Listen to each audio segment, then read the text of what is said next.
خان صاحب اور ان کے ساتھی عید سے پہلے رہا ہو جائیں گے۔ جی عمران خان عید آ رہی ہے اس سے پہلے رہا ہونے لگے۔ اور 7 مئی کی رات انڈیا نے پاکستان پر حملہ کیا تھا۔ اس سے پہلے ایک انتہائی اہم غیر سیاسی شخصیت عمران خان سے 2 دفعہ ملی۔ جب کشیدگی تھی تو عمران خان سے مدد مانگی گئی ایک طرح سے۔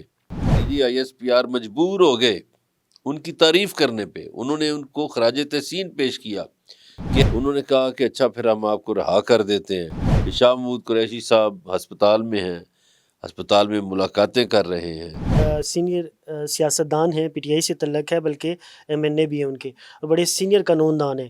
میں نام نہیں لے سکتا کیونکہ ہماری گپ شپ چل رہی تھی۔ انہوں نے کہا کہ جب بھی کوئی حالات بننے لگتے ہیں، انہوں نے اسپیسیفک ایک نام لیا کہ جب بھی خان صاحب کے حالات بننے لگتے ہیں وہاں سے ایک سٹیٹمنٹ آ جاتی ہے، حالات دوبارہ سے خراب ہو جاتے ہیں۔ کہ عمران خان جب آئیں گے تو شاید وہ حکومت کو بعد میں ٹف ٹائم دیں، سب سے پہلے وہ PTI کے اندر ایک بڑی سرجری کریں گے۔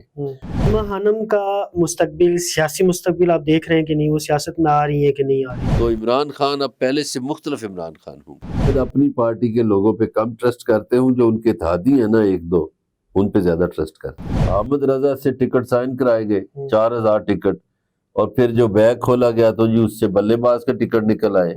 اس میں کون لوگ ملوث تھے؟ خان صاحب کو اس بات پہ وہ بہت غصہ ہے۔ بسم اللہ الرحمن الرحیم۔ السلام علیکم۔ آج ڈیجیٹل کے ساتھ سردار فیصل حاضر خدمت ہے۔ ایک سٹوری زبان زد عام ہے۔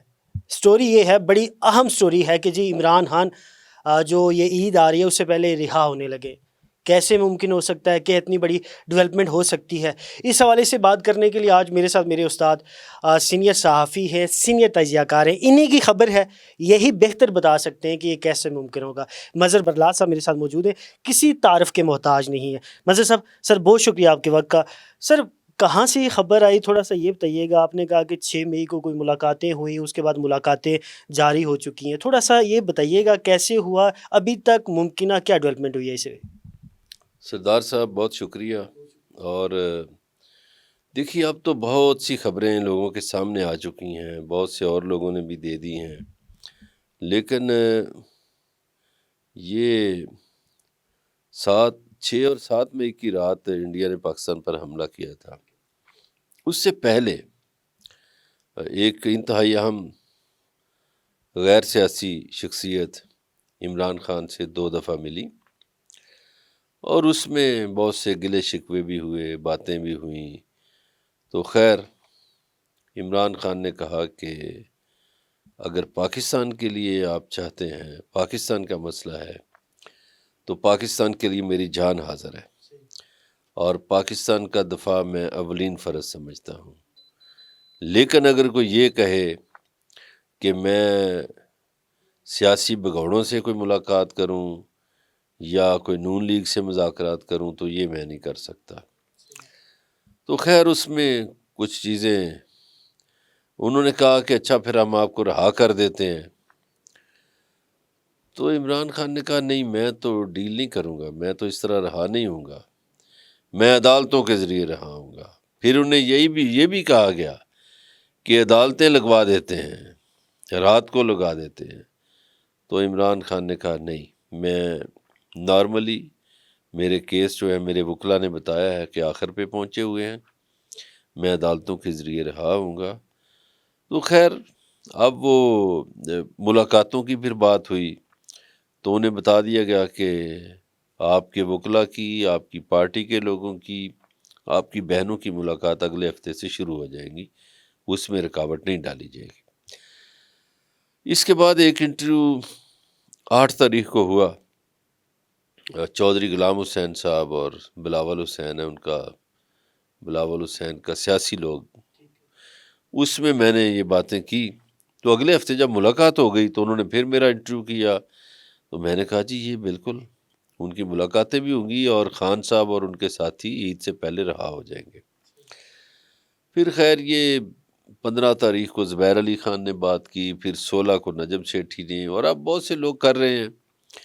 گزارش یہ ہے کہ عمران خان کا جیل کے اندر سے یہ ٹویٹ جو جب آیا کہ مودی RSS کا نمائندہ ہے اور مودی خطے کے لیے خطرہ ہے اور ہم پاکستان کے لیے ایک ہیں، پرسوں بھی جو سلمان اکرم راجہ نے بیان دیا وہ یہی تھا کہ ہم پاکستان کے لیے ایک ہیں، پاکستان کے دفاع کے لیے ہم متحد ہیں۔ اب سردار صاحب آپ خود دیکھیں کہ بہت سے اثار ہوتے ہیں جس سے پتہ چلتا ہے کہ کچھ نہ کچھ بدل رہا ہے۔ آپ نون لیگ کے رہنماؤں کی پریشانی دیکھیں، ان کی الجھن دیکھیں، ان کی تڑپ دیکھیں تو آپ کو اندازہ ہوگا۔ میں 2-3 مثالیں آپ کو دیتا ہوں۔ جیسے میاں عباد فاروق رہا ہوئے اور میاں اکرم عثمان لاہور سے، پہلے یہ ہوتا تھا کہ پی ٹی آئی کے جو لوگ رہا ہوتے تھے تو عدالت کے باہر پولیس کی گاڑی کھڑی ہوتی تھی دوبارہ گرفتار کرنے کے لیے۔ اب وہ دونوں اپنے گھروں پہ ہیں، استقبالیوں میں جا رہے ہیں، فنکشنوں میں جا رہے ہیں، احتجاج میں شریک ہو رہے ہیں۔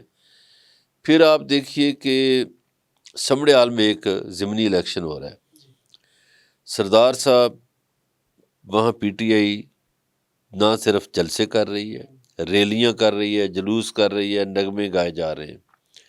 اس سے پہلے پنجاب میں یہ ہوتا تھا کہ جہاں کہیں پی ٹی آئی کا پرچم نظر آیا یا کوئی نعرہ نظر آیا یا کوئی اتنی اس کو پولیس زیر تاب کر دیتی تھی، پولیس ان پر پل پڑتی تھی۔ لیکن اب سمڑیال میں ایسا نہیں ہو رہا۔ پھر آپ دیکھیے کہ اسلام آباد میں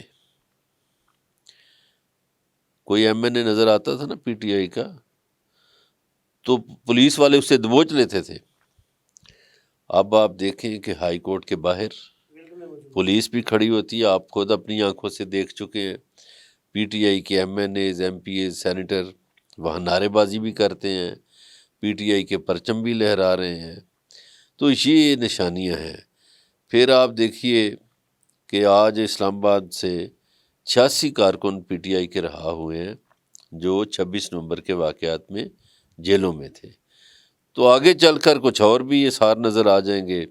شاہ محمود قریشی صاحب ہسپتال میں ہیں، ہسپتال میں ملاقاتیں کر رہے ہیں، اور اس سے پہلے شاہ محمود قریشی بیمار بھی تھے تو ہسپتال ان کے نصیب میں نہیں تھا۔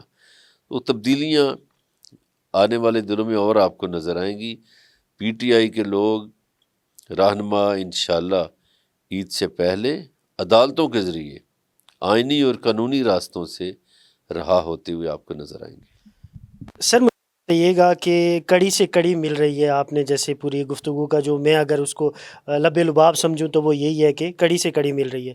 مجھے یہ بتائیے گا کہ پاکستان کی سیاست میں جب بھی کوئی اس طرح کا معاملہ ہوتا ہے، جب نواز شریف صاحب کو چھوڑا گیا تو مجھے یاد ہے ڈاکٹر یاسمین راشد صاحبہ پریس کانفرنس کرتی ہیں پی آئی ڈی کے اندر اور وہ بتاتی ہیں کہ نواز شریف صاحب بیمار ہیں۔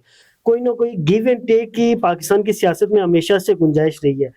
سر گرانٹر کون ہے؟ میں تو یہ سمجھ آیا تھے صحافی، میری یہ خبر تھی کہ یا سب کی یہ خبر تھی کہ مسئلہ یہ ہے کہ گرانٹر نہیں ہے، خان صاحب کی گارنٹی لینے کے لیے کوئی تیار نہیں ہے۔ کیا گارنٹیاں لینے والے مل چکے ہیں یا یہ چیزیں گارنٹیوں کے بغیر ہوں گی؟ اور اوورسیز کی ملاقاتیں ہوئی ہیں؟ نہیں، آپ نے یہ خبر بھی دی تھی، اس کو بھی کنفرم کیجیے گا۔ جی ہاں، اوورسیز کی ملاقات ہوئی تھی، وہ پہلے اکتوبر میں ہوئی تھی پچھلے سال، پھر نومبر میں تنویر صاحب آئے تھے امریکہ سے ملنے 6 جنوری میں، پھر بعد میں بھی کچھ ڈاکٹرز بھی آئے۔ اب آپ نے جو بات کی نا گارنٹیوں والی، جی گارنٹیوں میں دیکھیے 2 دفعہ گارنٹیاں پڑی ہیں ابھی پاکستان میں۔ ٹھیک ہے، پہلے گارنٹی پڑی تھی سعودی عرب کی جب پرویز مشرف اقتدار میں تھے اور شریف فیملی پھر راتوں رات چلی گئی تھی۔ جی دوسری دفعہ گارنٹی جب این آر او ہو رہا تھا، وہ بھی مشرف کے ساتھ ہی ہو رہا تھا، پیپلز پارٹی کا، اس وقت گارنٹی پڑی تھی۔ اس وقت گارنٹی جو ہے وہ پاکستان ہے۔ میں نے عرض کیا کہ جب کشیدگی تھی تو عمران خان سے مدد مانگی گئی ایک طرح سے کہ آپ سپورٹ کریں، پاکستان سیاسی عدم استحکام کا شکار ہے۔ آپ کو یاد ہے کہ پھر اچانک ایکس کھول دیا گیا، اور وہی لوگ جن کو یہ لوگ ہائی کورٹ میں جا کے کہتے تھے کہ جی ہم نے ایکس اس لیے بند کیا کہ وہاں ڈیجیٹل دہشت گرد جو ہیں وہ سرگرم ہوتے ہیں اور یہ لوگ پاکستان کے اور پتہ نہیں کیا کچھ کرتے ہیں، نقصان پہنچاتے ہیں۔ اب وہی ڈیجیٹل دہشت گرد جو ہیں وہ آپ کے مجاہد بن گئے، وہ کی وارئرز بن گئے، اور یہاں تک انہوں نے کام کیا معذرت چاہتا ہوں، انہوں نے یہاں تک کام کیا سردار صاحب کہ آپ کے D G I S P R مجبور ہو گئے ان کی تعریف کرنے پہ، انہوں نے ان کو خراج تحسین پیش کیا کہ ہماری یوتھ نے بڑا کردار ادا کیا ہے، اور انہوں نے تمام سیاسی پارٹیوں کا شکریہ ادا کیا، ورنہ یہ کہا جاتا تھا کہ ایک جماعت چھوڑ کے باقیوں کا شکریہ فلاں کا۔ تو ایک تو جنگ کی جو صورتحال تھی اس میں قومی اسمبلی سینٹ میں بھی پی ٹی آئی کے جتنے لوگوں نے تقریریں کی وہ پاکستان کے حوالے سے شاندار تھیں، دفاع پاکستان کے حوالے سے شاندار تھیں۔ تو یہ جو کردار ہے عمران خان کا اور ان کی پارٹی کا، اس کو ظاہر ہے اداروں میں بہت سراہا گیا ہے۔ وہ جو 70% ہمارا نوجوان ہے جس نے سوشل میڈیا کے محاذ پر دشمن کو لتاڑا، دشمن کو شکست دی، جب کہ وہ دیکھتے ہیں کہ جن لوگوں کو اقتدار میں لایا گیا وہ لوگ تو بولے ہی نہیں، وہ تو چپ رہے، مودی کا نام نہیں لیتے تھے، اور جب میچ ختم ہو گیا تو تالیاں بجانے کے لیے نواز شریف صاحب آ گئے۔ اور پھر ایک اور بات ظاہر ہے اداروں کو بری لگی ہے، جو سردار صاحب یہ کہا گیا اسحاق ڈار کی طرف سے، ازما بخاری یا یاز صادق یا اسی طرح کے لوگوں کی طرف سے یہ کہا گیا کہ وہ جی جنگی سارا آپریشن نواز شریف نے ڈیزائن کیا تھا، سارے آپریشن کی نگرانی نواز شریف نے کی، اور نواز شریف کی سربراہی میں آپریشن ہوا اور پاکستان فتح یاب ہوا۔ اب مجھے بتائیے، آپ سمجھدار آدمی ہیں، صحافی ہیں، کہ ایک جنگی آپریشن نواز شریف کیسے ترتیب دے سکتا ہے، کیسے ڈیزائن کر سکتا ہے؟ تو ظاہر ہے وہ تو عسکری قیادت نے کیا تھا، تو عسکری اداروں کو بھی اس بات پہ تو حیرت تو ضرور ہوئی ہوگی کہ یار یہ کیا بات ہوئی، سارا آپریشن عسکری قیادت کی نگرانی میں ہوا، عسکری قیادت نے ڈیزائن کیا، تو وہ بھی ظاہر ہے ایک بات جو ہے وہ محسوس کی گئی کہیں نہ کہیں۔ مجھے یہ بتائیے گا کہ میں ابھی ایک سینئر سیاستدان ہیں، پی ٹی آئی سے تعلق ہے، بلکہ ایم این اے بھی ہیں ان کے، اور بڑے سینئر قانون دان ہیں، میں نام نہیں لے سکتا کیونکہ ہماری گپ شپ چل رہی تھی، انہوں نے کہا کہ جب بھی کوئی حالات بننے لگتے ہیں، انہوں نے اسپیسیفک ایک نام لیا کہ جب بھی خان صاحب کے حالات بننے لگتے ہیں وہاں سے ایک سٹیٹمنٹ آ جاتی ہے، حالات دوبارہ سے خراب ہو جاتے ہیں۔ تو کیا آپ سمجھ رہے ہیں کہ اگر برف ادھر سے پگھلے گی تو پی ٹی آئی کے جو رہنما ہے ادھر سے بھی پگھلے گی؟ دیکھیے پی ٹی آئی کے لوگ احتجاج کریں گے، وہ ابھی بھی ہائی کورٹ کے سامنے بھی احتجاج کر رہے ہیں، اور 31 مئی کو جو حقیقی آزادی ٹائیگرز ہیں انہوں نے لانگ مارچ کا اعلان کر رکھا ہے، تو احتجاج تو ان کا حق ہے۔ پہلے یہ حق نہیں ان کو دیا جاتا تھا، اب فرق یہ ہے کہ پہلے ان کو احتجاج کا حق ہی نہیں تھا، اب ان کو احتجاج کا حق مل گیا ہے، لہٰذا وہ اپنا حق استعمال کریں گے، وہ عدالتوں میں بھی لڑیں گے، سڑکوں پر بھی لڑیں گے، بالکل احتجاج ان کا حق ہے۔ میرا خیال ہے کوئی چٹھی شٹھی نہیں اب آئے گی کہیں سے، اب عدالتوں کے ذریعے پی ٹی آئی کے لوگوں کی رہائیاں ہوں گی۔ میں نے سمبڑیال الیکشن کی اسی لیے مثال دی ہے کہ وہ پنجاب میں ہے اور وہاں ریلیاں نکل رہی ہیں اور پی ٹی آئی کے لوگ جا کے خطاب کر رہے ہیں جلسوں سے، تو ان کو وہ ایسے لوگوں نے بھی خطاب کیا وہاں جو اپنے گھروں میں نہیں جا سکتے ابھی تک۔ پنجاب سے ان کا تعلق ہے، کسی کا گجرانوالہ سے ہوگا، کسی کا لاہور سے ہوگا، لیکن وہ اپنے گھروں میں نہیں جا سکتے، اپنے علاقوں میں نہیں جا سکتے، لیکن جا کے سمبڑیال الیکشن میں انہوں نے ریلیوں سے خطاب کیا، جلسوں سے خطاب کیا۔ پی ٹی آئی کو کہیں نہ کہیں کسی نہ کسی صورت میں تھوڑی سی ڈھیل تو دی گئی ہے نا۔ علی امین کا مستقبل آپ کیا دیکھ رہے ہیں؟ بڑا اہم نام ہے پی ٹی آئی کا، وزیر اعلیٰ بھی ہیں، تو کیا مستقبل دیکھ رہے ہیں ان کا؟ دیکھیے عمران خان کے آنے سے پہلے کچھ نہیں کہا جا سکتا، لیکن یہ ضرور کہا جا سکتا ہے سردار صاحب کہ عمران خان جب آئیں گے تو شاید وہ حکومت کو بعد میں ٹف ٹائم دیں، سب سے پہلے وہ پی ٹی آئی کے اندر ایک بڑی سرجری کریں گے۔ ان کے سامنے بہت سے لوگ بے نقاب ہوئے ہیں، ابھی سے نہیں، الیکشن سے پہلے سے بے نقاب ہونا شروع ہو گئے تھے۔ کس کو نہیں پتا کہ حامد رضا سے ٹکٹ سائن کرائے گئے 4000 ٹکٹ، اور پھر جو بیگ کھولا گیا تو جی اس سے بلے باز کا ٹکٹ نکل آئے۔ اس میں کون لوگ ملوث تھے؟ خان صاحب کو اس بات پہ وہ بہت غصہ ہے، پھر جب الیکشن ہو گیا تو خان صاحب غصے میں تھے، پھر انہوں نے کہا اب آپ MWM میں شامل ہو جائیں۔ تو وہ کون سے لوگ تھے جنہوں نے کسی کے کہنے پر یہ شروع کر دیا، مذہبی منافرت پلانی شروع کر دی کہ جی اب ہم شیعہ پارٹی میں شامل ہوں گے، حالانکہ یہ اتحاد ہے، سیاسی اتحاد ہے۔ اور جو لوگ یہ پروپیگنڈا کرتے ہیں ان کے لیے میں یہ کہوں گا کہ دیکھ لیں، ایم میں مولانا فضل الرحمان بھی تھے، جماعت اسلامی بھی تھی، ساجد نقوی بھی تھے، ایک ہی ٹوکرے میں تھے، ایک ہی کشتی میں تھے۔ اس وقت کیوں نہیں شیعہ سنی کی جنگ شروع ہوئی؟ لیکن یہاں PTI کے 2-4 مخصوص MNAs ہیں جو بڑے وفادار بنے پھرتے ہیں خان صاحب کے، لیکن استعمال کہیں اور سے ہوئے۔ علیمہ خانم کا مستقبل، سیاسی مستقبل آپ دیکھ رہے ہیں کہ نہیں، وہ سیاست میں آ رہی ہے کہ نہیں آ رہی ابھی یا کبھی بھی، لیکن آپ کا تجزیہ اس حوالے سے کیا کہتا ہے؟ میرا نہیں خیال عمران خان ان کو سیاست میں آنے دیں گے۔ جتنے بھی چیزیں چل رہی ہیں مذاکرات کے حوالے سے، ڈیولپمنٹس، خان صاحب کی رہائی کے حوالے سے جو ڈیولپمنٹ چل رہی ہے، کیا PTI کے کسی بندے کا کوئی رول ہے ان میں سے؟ کسی جیسے گور جیسے لوگ ہیں، سلمان اکرم راجہ جیسے لوگ ہیں، یا عالیہ امین جیسے لوگ ہیں، کسی کا کوئی رول ہے اس میں، یہ جو چیزیں چلنا شروع ہوئی ہیں؟ نہیں، ان کا رول نہیں ہے، رول صرف عمران خان کا ہی ہے، اور عمران خان ان کو بتائے گا بھی نہیں۔ عمران خان بہت گہرا آدمی ہے اور مائنڈ گیم کا بڑا ہے۔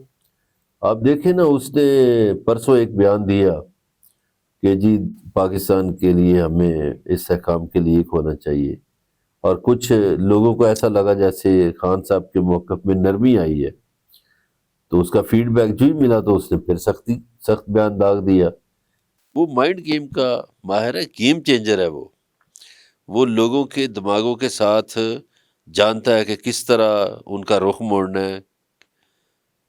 کسی پاکستانی اور سیاستدان میں یہ صلاحیت نہیں، جو دماغوں کو موڑنے والی، جو دلوں کے رخ موڑنے والی۔ دلوں کے رخ تو خدا موڑتا ہے، لیکن دماغوں کو، جو میں سمجھتا ہوں اللہ تعالیٰ کی رحمت ہے عمران خان پر، اللہ تعالیٰ نے اس کے لفظوں کو ایسی برکت ڈالی ہوئی ہے اس میں کہ جدھر وہ جو بات کرتا ہے، ایک تو اس کی باتیں سچ ثابت ہو جاتی ہیں، پھر جدھر وہ بات کرتا ہے لوگ ادھر مڑ جاتے ہیں۔ تو یہ اللہ تعالیٰ کی اس پہ خاص رحمت ہے۔ وہ دیکھیے جیل میں بھی رہ کے اس نے بہت دفعہ قرآن پاک پڑھا ہے، بہت تفسیر پڑھی ہے۔ جیل کس لیے مفید ہوتی ہے یہ دیکھیں، مولانا مودودی کہتے ہیں کہ اگر میں جیل نہ جاتا تو میں قرآن پاک کا ترجمہ تفسیر نہ لکھتا۔ تو جیل تنہائی دیتی ہے نا، بیسیکلی انسان کو سوچنے کا موقع دیتی ہے، سمجھنے کا موقع دیتی ہے، جیل تراشتی ہے۔ تو عمران خان اب پہلے سے مختلف عمران خان ہوں گے۔ لاسٹ کویسچن ہے میرا آپ سے، مجھے یہ بتا دیجئے گا کہ ابھی جو موجودہ پوری پارٹی ہے ان کی، خان صاحب کس پہ سب سے زیادہ ٹرسٹ کرتے ہیں اس ٹائم؟ آپ کے پاس اس حوالے سے کیا خبر ہے؟ خان صاحب ویسے ٹرسٹ وہ کم کرتے ہیں اس وجہ سے؟ شاید اپنی پارٹی کے لوگوں پہ کم ٹرسٹ کرتے ہوں، جو ان کے اتحادی ہیں نا 1-2 ان پہ زیادہ ٹرسٹ کرتے ہیں۔ اچھا، اپنے 1-2 اتحادیوں پہ وہ بہت اعتماد کرتے ہیں، ٹرسٹ کرتے ہیں، اپنی پارٹی کے لوگوں پہ شاید وہ ٹرسٹ نہیں کرتے۔ مظہر برلا صاحب، بہت شکریہ آپ کا وقت دینے کا۔ معاش ڈیجیٹل کے ساتھ سے دار فیصل کو اجازت دیجیے گا۔ اللہ نگہبان۔